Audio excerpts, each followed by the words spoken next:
Ya, dan tadi informasinya adalah memang baru saja selesai konferensi pers yang berlangsung di Polres Jakarta Selatan terkait kekerasan yang menyebabkan seorang anak meninggal begitu ya. Dan langsung saja kita bergabung dengan Ardia Rahma yang sudah berada di Polres Jakarta Selatan. Ya, Ardia silakan. Nanti saya ajak ke sini ya Pak.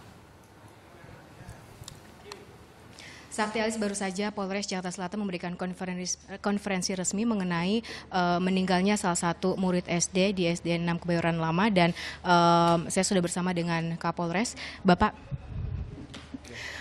jadi menurut konvers tadi bagaimana, sudah sejauh apa kasus ini diselidiki oleh Polres Jakarta Selatan?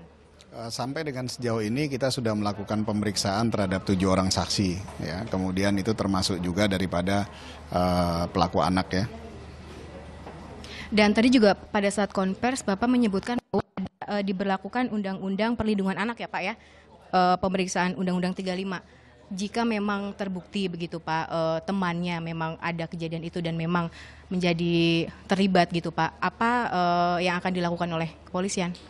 Jadi begini Mbak, terkait dengan Undang-Undang Perlindungan Anak itu adalah terkait peristiwanya. Kita harus melakukan penyidikan karena ada laporan dari orang tua korban, ya.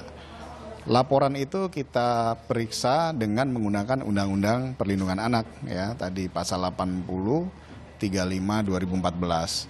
Namun karena berdasarkan data identitas pada saat pemeriksaan, pelaku anak ini usianya di bawah 12 tahun, sehingga ada sistem peradilan lagi, yaitu Undang-Undang 11 2012, ya. Di situ dikatakan, ya, di pasal 21 bahwa untuk anak yang di bawah 12 tahun usianya, karena ini usianya 7 tahun 4 bulan, itu berlaku peradilan tersendiri, sistem peradilan tersendiri.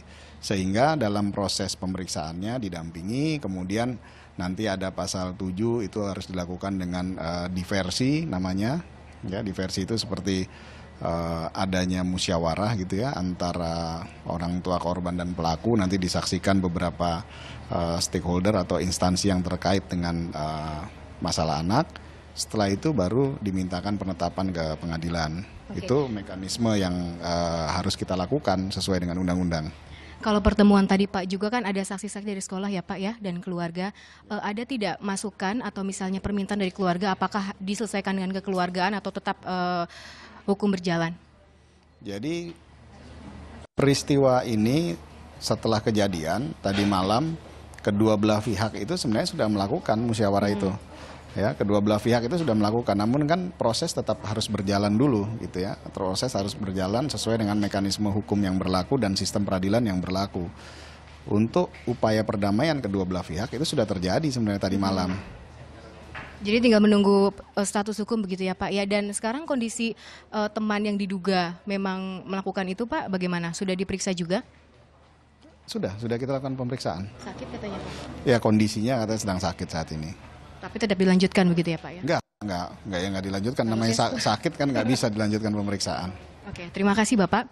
Dan saksi-saksi juga masih didatangkan oleh kepolisian untuk melihat bagaimana penyelesaian dari kasus hukum ini. Alis dan Sakti.